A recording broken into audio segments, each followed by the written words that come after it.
Greetings, everybody. Welcome back to Dr. ETV. Today, I am privileged to be blessed once again with the presence of Dr. Jennifer Freed, PhD. Dr. Jennifer is an internationally recognized psychological astrologer. Now, this is a really interesting topic we've touched on before, and if you haven't seen the previous episode, go and watch it. It's absolutely awesome.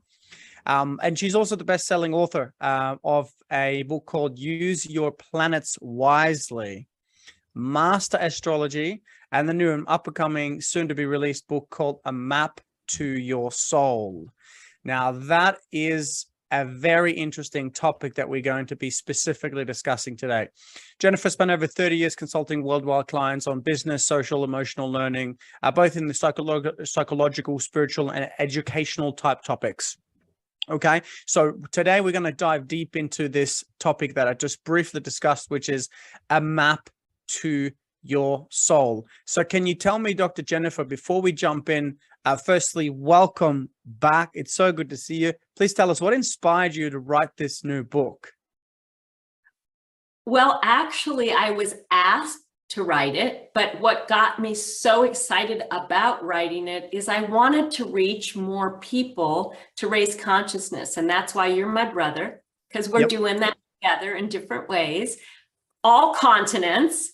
And I think, we all have to do whatever we can to lift this ceiling up and have people realize they're much more than their limitations. So this entire book is about being fully expressed. And that's I love this. Yeah, that's what I live for. That's what you live for. And I think people don't realize there's so much more of themselves they can share with the world. I love this. Okay. You've been coaching people for a very long time, consulting for over 30 years. You would have picked up some trends, seen some patterns. Would you just give us an insight as to when someone is consulting with you or you're coaching someone, they read your book, they experience something, what would you say would be the top 1 to 3 challenges that people are experiencing in their life that you've come across? Well, when you ask me that, it all boils down to one thing, not knowing who we truly are. And out of that, not knowing who we truly are, which is pure self coming through a channel of a human being, when we don't realize who we are, we mistake ourselves for very small and very self-doubting humans. And I think the biggest challenge I keep running across is if only you could see yourself as I see you, your life would be magnificent. Oh, I love that. I love that. So this is a powerful message to those watching. What does that mean for you? Where have you been playing small? Where have you been seeing yourself as something less than who and what you really are?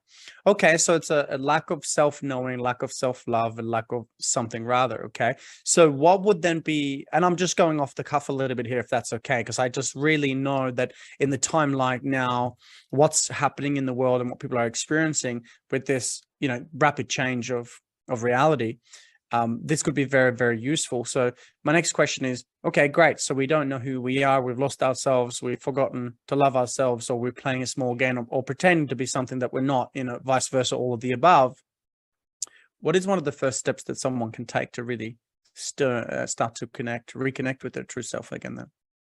There's 2 essential steps. One is you have to be around people that vibrate at a higher level of love and creativity. That's why I really recommend everybody work with you, because I know what you're up to and I know you bring it.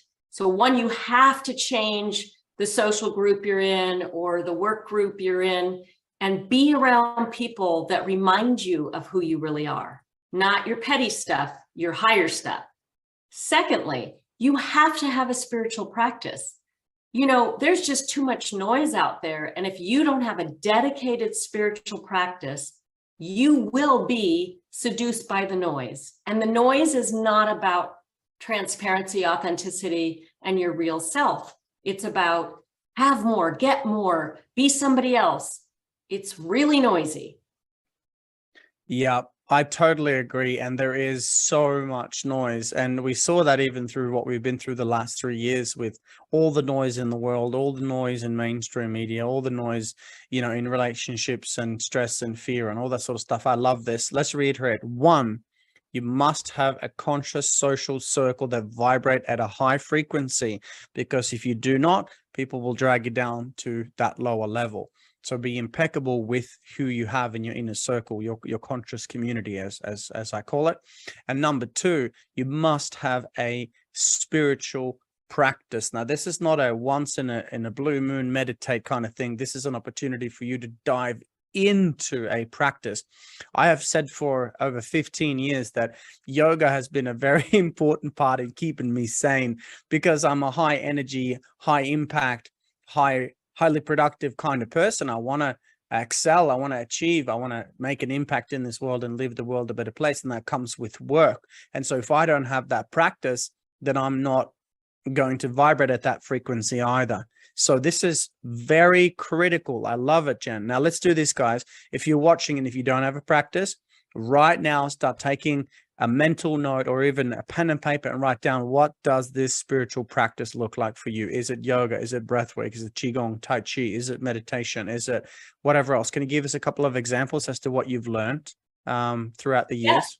Yes, I think it's anything you do repeatedly every single day that connects you with your true nature. This could be cooking, baking. It could be taking long walks with the dog. It's the dedicated time you spend to knowing yourself as the beloved. And whatever that is for that person, they just have to make that the priority instead of all of the obligations that consume our time. Oh, I absolutely love this. And I think I kind of get across a bit of information here. It's like a non-negotiable, right? Yes, that's the entire part. That's the piece that I've learned. Like, I remember the other day, I have a practice of saying a lot of positive affirmations to remind me of who I am. And I felt so bad when I woke up. I hadn't slept, whatever. And there's always a voice in your head that says, oh, don't do it today. It's just too hard. And the stronger voice said, today more than ever. Today more than ever.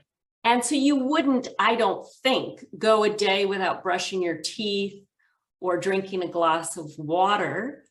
Why would you go a day without being with your beloved true nature? It's amazing to me that people think, oh, I don't have time for this. What are you doing? Yeah. It's a great saying by one of my previous meditation masters that I studied under for a while. He said, if you don't have time to practice 30 minutes of meditation a day, just do 3 hours instead. Yes, that's the common one, because it's hysterical. The ego thrives on being busy and out of control and craving control. Whereas our true nature can get so much satisfaction in 10 minutes of gazing at a tree. I love it. In simplicity, we find freedom. I love it. And this is very important for those who I often say are busy, you know, doing masculine things and thinking, overthinking, whatever else. This is just a non-negotiable. And I find it so pertinent and interesting. You know, with the first meditation that I ever wrote is called A Journey to the Soul.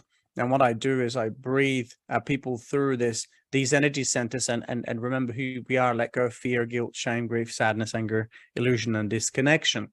And here we are talking about your new book, which is called A Map to Your Soul. So can you tell us, what can people expect from that book called A Map to Your Soul? What an awesome title, by the way. Thank you. Well, it is 12 chapters, each a standalone chapter, that are about how to tap into your full self-expression in these domains of life, like self-presentation, deeper values, connection and communication, your actual living space, creativity and love, health, partnerships, sexuality, belief systems, education, career, what I call your sacred crew, and then spirituality. Oh, beautiful. This is good. And I love it how you break it down into these different chapters, because this gives us an opportunity to really see not only what a chapter would be, but also what an important pillar in life would be. I think this is so critical to understand. You know, it's kind of like if we don't have the awareness of this now, it'll come to us through suffering. This is my philosophy. If I don't get it right, like if I don't meditate, if I don't, you know, go for a surf, if that's what I love, or for me, you know, I do fitness and breath work and movement and yoga and all sorts of things, and silence, sitting in silence is one of the greatest healings I've ever experienced. And so if I don't do that, let's be clear, if I don't do that, it ends with suffering. Suffering is not always, for me, something wrong with me, but my soul saying, hey, you haven't done you. So I'll make you feel the way you're supposed to feel when you haven't done you. And I think this is such important universal feedback. So if we can practice these principles, we can begin to feel and experience life so much better, right? Well, I think you're talking about a compassionate feedback system. It's a Mhm. self-correcting system. And so it's not that hard to get the real sense of well-being if you're paying attention. You know, so many people are running to doctors or running to the next diet or running to this. And actually, a lot of that could be avoided if they spent the time just listening to the feedback they're already getting on a minute-to-minute basis about what actually creates well-being. Oh, I love it. I love it. Universal feedback. Love it. Okay, let's do this.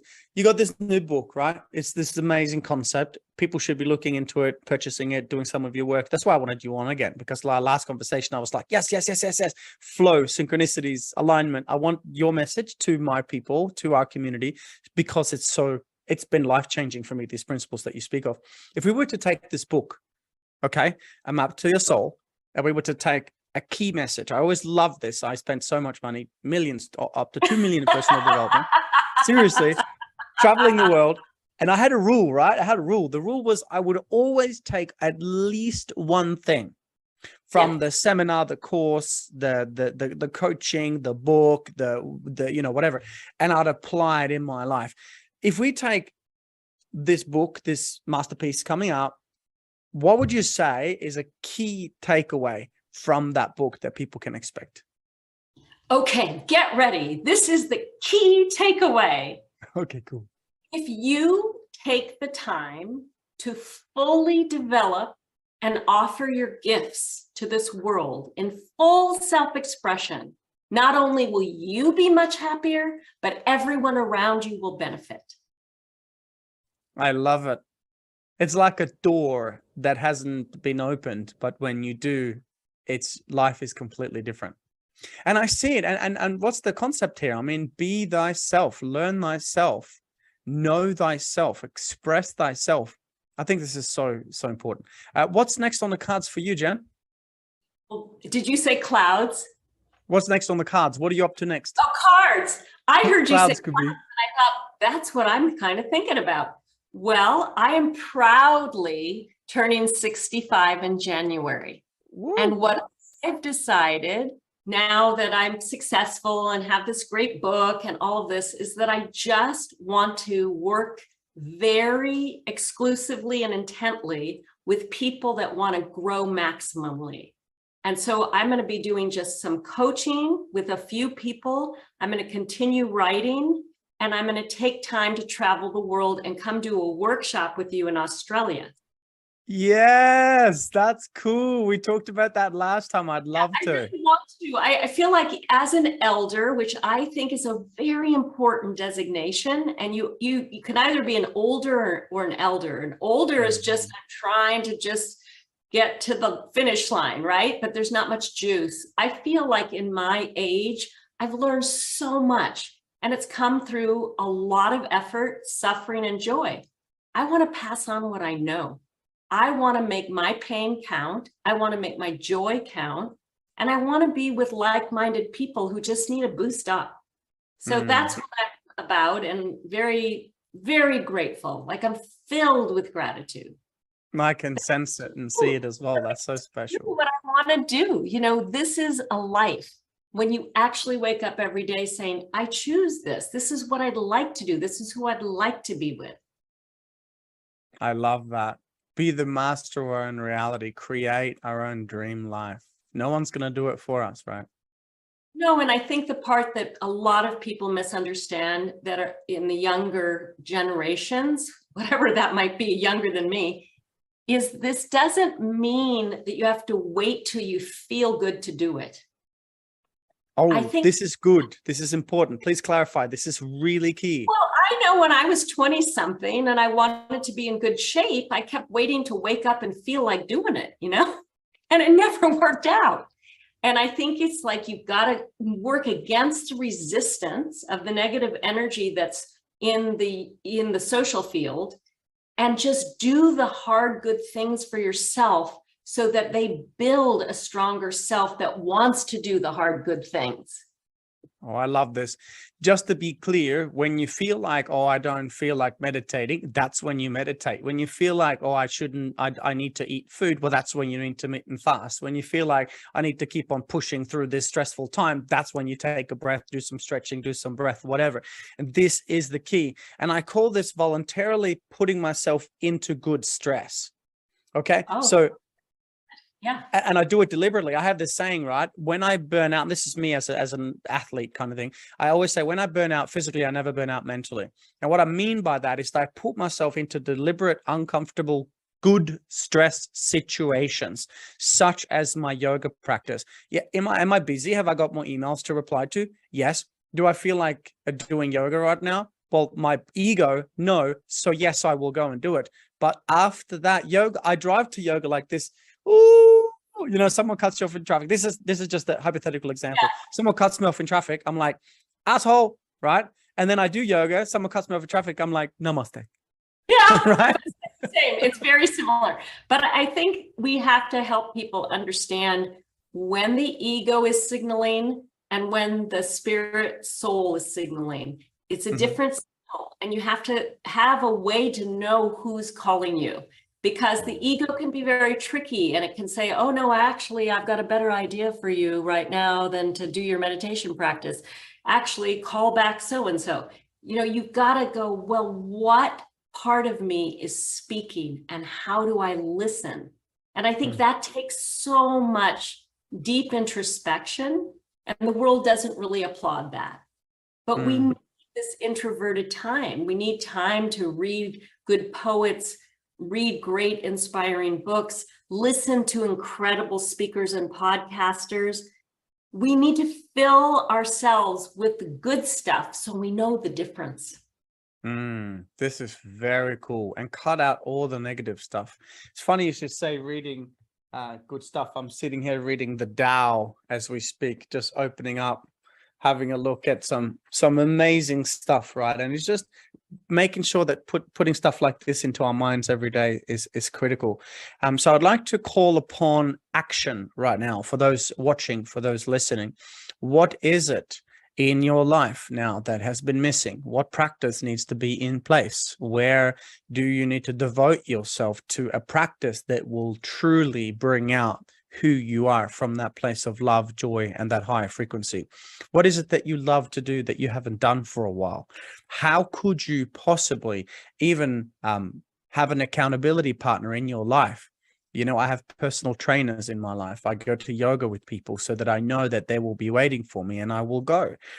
So I put the blueprint in place in my life so that I know that even though sometimes my self-discipline may falter, which is becoming less and less of an occurrence now, I have the accountability measures and the system in place for me to expand my consciousness and increase my frequency over time, because it's, as you said, just a non-negotiable for me to live an incredible life. So that's something for everyone to consider as well. Any final words to our community, Jen? Well, I want to thank you because I feel so aligned with what you are and who you are and how you express it. And also your community from the last show was so kind to me that now I think Australians are particularly the most sweet and grand people on the planet, because really I got an outpouring of appreciation and gratitude. And that's the other piece of this. If you are feeling in lack, go appreciate someone else. Be grateful to someone else. That energy alone will boost your immune system and your mindset. So I want to say thank you, truly, for honoring me and welcoming me as you have. And it's a pleasure to be around you. Oh, thank you so much. And our community really appreciates it as well. And we are excited to see Dr. Jen Fried here in Australia on the stage, whenever that might be. It's coming up. Thank you so Coming much. up. Thank you Okay. for giving us another map to the soul. We really greatly appreciate it. Okay. Have a great evening or day. See you next time.